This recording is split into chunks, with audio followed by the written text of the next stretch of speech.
Λοιπόν,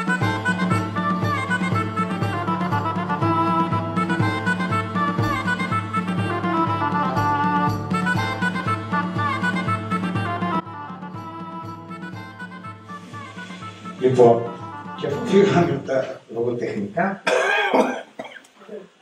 να πάμε παρακάτω.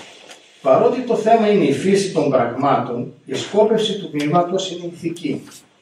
Η φυσική δεν αποτελεί αυτό σκοπό για τον Επίκουρο, αλλά θέλει να διαμορφώσει μια ηθική στάση στον άνθρωπο, ώστε να τον οδηγήσει σε μια ευτυχισμένη ζωή. Ο Επίκουρος επιχειρεί να εκλογικεύσει τη δομή του φυσικού κόσμου με σκοπό την ευδομονική αταραξία, την απουσία πνευματικής σύγχυσης και ψυχικού πόνου. Αυτό μπορεί να επιτευχθεί αν ο αποδέκτης του ποίηματος απελευθερωθεί από τους δύο κυριότερους φόβους που ταράζουν τον νου, δηλαδή από τον φόβο των θεών και τον φόβο του θανάτου. Η λεγόμενη τετραφάρμακος συνοψίζει με 4 ρητά το modus vivendi της επικούριας φιλοσοφίας, του τρόπου της ζωής που πρέπει να έχουν οι άνθρωποι. Άφοβον ο Θεός, ανύποπτον ο θάνατος, τα αγαθόν μεν εύπτυκτον, το δε δεινόν ευκαρτέρητον. Το βλέπετε τη μετάφραση, ο Θεός δεν προξενεί φόβο, ο θάνατος δεν προκαλεί ανησυχία, το καλό εύκολα αποκτιέται και το κακό εύκολα υπομένεται.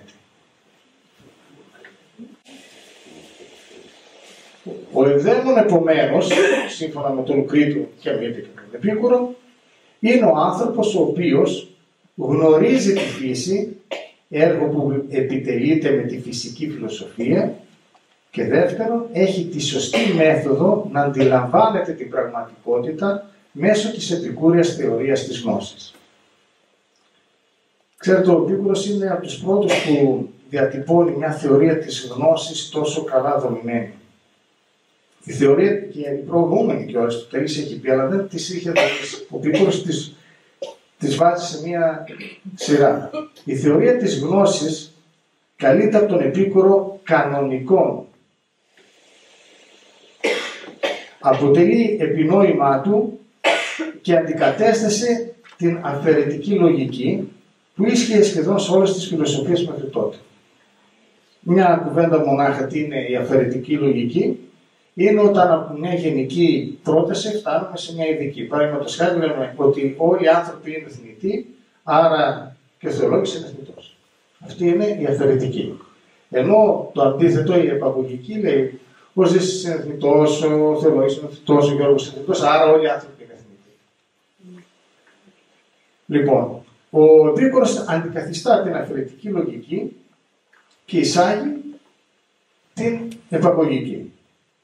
Εισήγαγε ουσιαστικά την επιστημολογία ως κλάδο της φιλοσοφίας, η οποία βασίζεται σε αυτό που είναι αντιληπτό από τις αισθήσεις. Και από τις αισθήσεις συμπεραίνει το άδειλο, δηλαδή αυτό που δεν φαίνεται.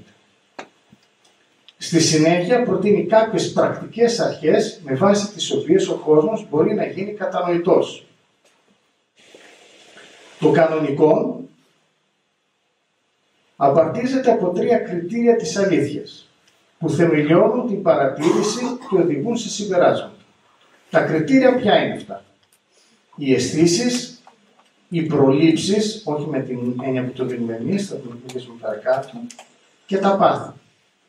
Νεότεροι επικούροι έβαλαν και ένα 4ο, η επιβολή της διάνοιας. Τίθεται αξιωματικά ότι το θεμελιώδες κριτήριο της αλήθειας, είναι οι αισθήσεις. Διότι ο άνθρωπος μέσω των αισθήσεων έρχεται σε επαφή με την πραγματικότητα. Και πάνω σε αυτές βασίζονται και τα υπόλοιπα κριτήρια της επιστημολογίας. Οι αισθήσεις είναι αλάθαστες και έχουν όλες την ίδια εγκυρότητα, η μία δεν μπορεί να αναιρέσει την άλλη. Αυτά που προσλαμβάνουν οι αισθήσεις από μόνες τους είναι άλογα, δηλαδή δεν υπόκεινται στη λογική. Και επομένως, το σφάλμα δεν είναι ευθύνη των αισθήσεων, αλλά του νου που ερμήνευσε λανθαμένα τα δεδομένα. Αυτά που ακούμε, αυτά που μυρίζουμε και κυρίως αυτά που βλέπουμε είναι αυτά που πραγματικά είναι. Καταλαβαίνετε τι λέμε, έτσι? Ότι Οι αισθήσεις λένε πάντα την αλήθεια. Αν εμείς ένα πράγμα το βλέπουμε έτσι ή αλλιώς, είναι γιατί μπαίνει μέσα ο νους. Ενώ όλοι οι άνθρωποι βλέπουν το ίδιο πράγμα, αλλά το ερμηνεύουν διαφορετικά. Και αν κάνουμε λάθος, είναι γιατί ο νους μας έκανε λάθος, όχι οι αισθήσεις.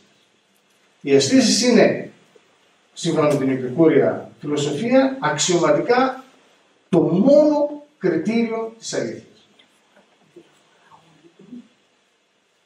Λοιπόν, καθώς τώρα με την επανάληψη τα δεδομένα της αισθήσεις συσσωρεύονται, δηλαδή βλέπουμε το ίδιο πράγμα ή ακούμε το ίδιο πράγμα πολλές φορές, δημιουργείται στο νου μας η πρόληψη. Αυτό είναι η πρόληψη.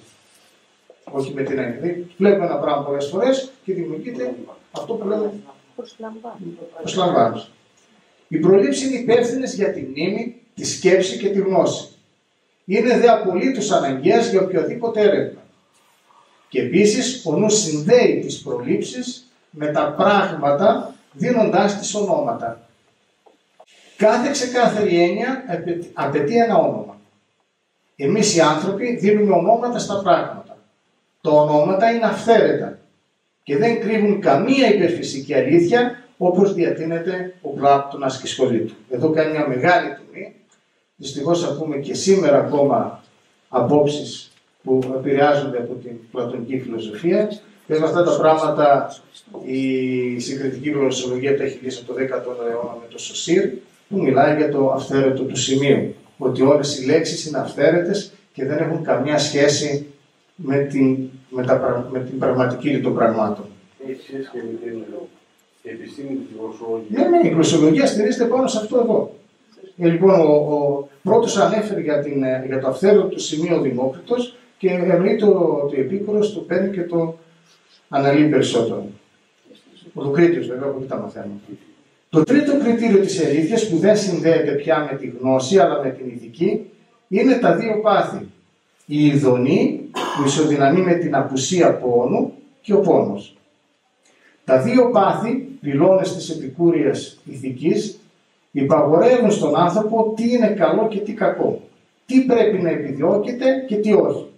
Εδώ πρέπει να τονιστεί ότι ο Επίκουρος δεν θεωρούσε κάθε ειδονή καλή και κάθε πόνο κακό. Μια και η υπερβολική ειδονή μπορεί να οδηγήσει στον πόνο και κάποιες φορές ο πόνος μπορεί να οδηγήσει στην ειδονή. Αργότερα θα μιλήσουμε ξανά για αυτό το πράγμα, γιατί είναι πολύ σημαντικό. Το φιλοσοφικό ποίημα, ας γυρίσουμε στο ποίημα, αποτελείται από 7.400 στίχους και απαρτίζεται από 6 βιβλία που χωρίζονται σε 3 ζεύγια. Τα βλέπετε εδώ σαν σχήμα που τα έχω κάνει. Το πρώτο ζεύγος πραγματεύεται τα αξιώματα της επικούριας φυσικής. Το δεύτερο ζεύγος ασχολείται με το ανθρώπινο επίπεδο και το τελευταίο ζεύγος εστιάζει στο επίπεδο του κόσμου. Άτομα, άνθρωπος, κόσμος. Πιο αναλυτικά, το πρώτο ζεύγος πραγματεύεται τα αξιώματα της επικούριας φυσικής στο πλαίσιο του μικροσκοπικού επίπεδου των ατόμων. Τι βρίσκουμε εδώ, στα πρώτα 2 βιβλία. Τίποτε δεν δημιουργείται από το τίποτε, ούτε και με θεϊκή παρέμβαση. Δεύτερον, η φύση δεν επιτρέπει σε τίποτε να καταλήξει στο μηδέν. Η φύση καθ' αυτή από 2 πράγματα είναι φτιαγμένη. Από την ύλη και το κενό. Αυτό είναι μια φράση πολύ σημαντική που έμεινε και μετά την πήρανε και οι σύγχρονοι φυσικοί. Nam corpora sunt et inane. Όλα τα πράγματα είναι φτιαγμένοι από ύλη και από κενό. Το δεύτερο ζεύγος των βιβλίων ασχολείται με το ανθρώπινο επίπεδο και πιο συγκεκριμένα με τη θνητή φύση της ψυχής και του νου, με το θάνατο που δεν είναι τίποτα για μας ούτε που μας αφορά, με τα ομοιώματα που είναι υπεύθυνα για την όραση, με την αίσθηση και τη σκέψη και με ζητήματα φυσιολογίας και ψυχολογίας. Το τελευταίο ζεύγος βιβλίων εστιάζεται στο επίπεδο του κόσμου, στη θνητότητα του κόσμου, στα ουράνια φαινόμενα, στη γη και στην ανάπτυξη του ανθρώπινου πολιτισμού, στα μετεωρολογικά και γήινα φαινόμενα, και κλείνει το βιβλίο με τον λοιμό των Αθηνών που έγινε κατά τη διάρκεια του Πελοποννησιακού πολέμου το 431 με 429. Φαίνεται τον είχε συνεπάρει τόσο πολύ αυτό το πράγμα, το θεωρούσε τόσο σημαντικό, και όντως ήταν σημαντικό γιατί άλλαξε τη ροή του πολέμου, που έγραψε σχεδόν μισό βιβλίο για αυτό το πράγμα.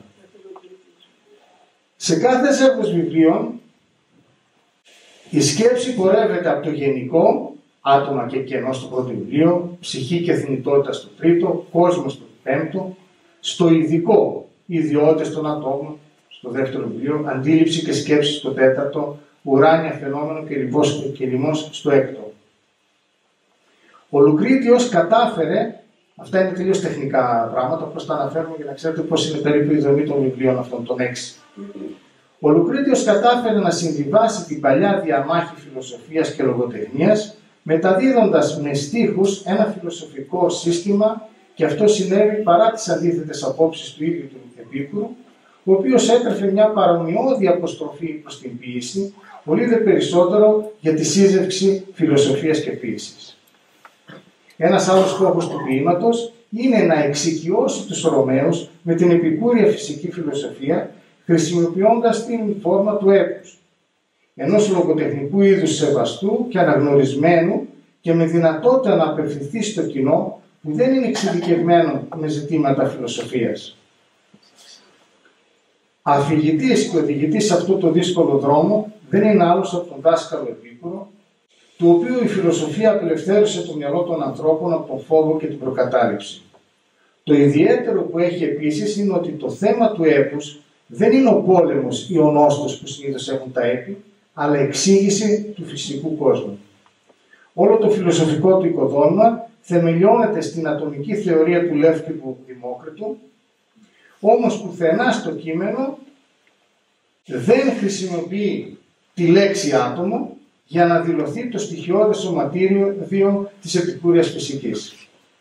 Αντίθετα, επιστρατεύεται μια πληθώρα άλλων όρων, τις βλέπετε εδώ, πριμόρδια, όρδια, πρίμα, πριντσίπιου, πριντσιπιόρουν, κόρπορα, κορπούσκολα κλπ.